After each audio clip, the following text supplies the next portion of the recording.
Okay, this is the next example.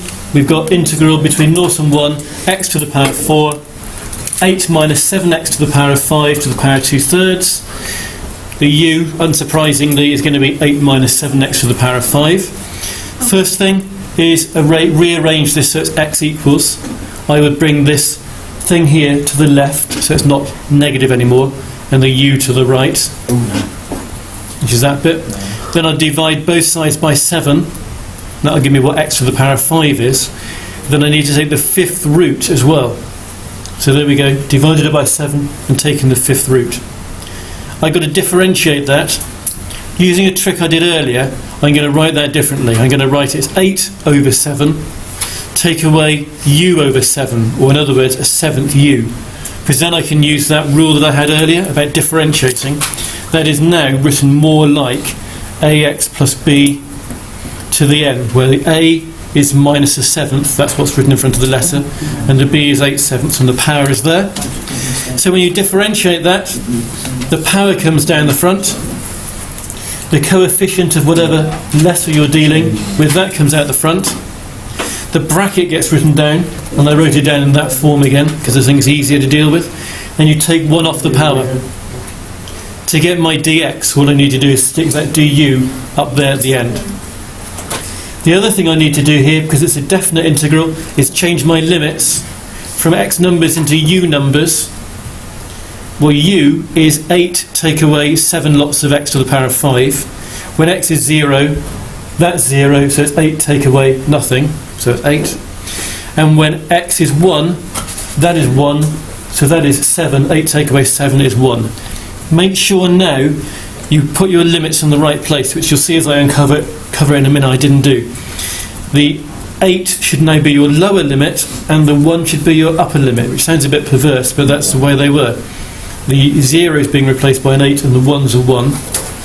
So, that's where that little bit on the left there comes from. Now, I am writing down, if I can get this all on screen, x to the power of 4. Well, there's x, and I need to do that to the power of 4. So I need to times that power by 4 if I'm doing it to the power of 4, which is why that now has a 4/5 on it. The bracket is u, that's from here, and the bracket has 2/3 as its power, and dx is this here with a du stuck after it. Multiply those fractions together, you get minus 1 over 35. Put that in there. So if I move up, this bracket is the same as this bracket. The powers are the same but are opposite signs. So when you times them together, you get a bracket to the power of 0. That disappears. Then you are left with that u to the 2/3 and that minus 1 over 35, which is here.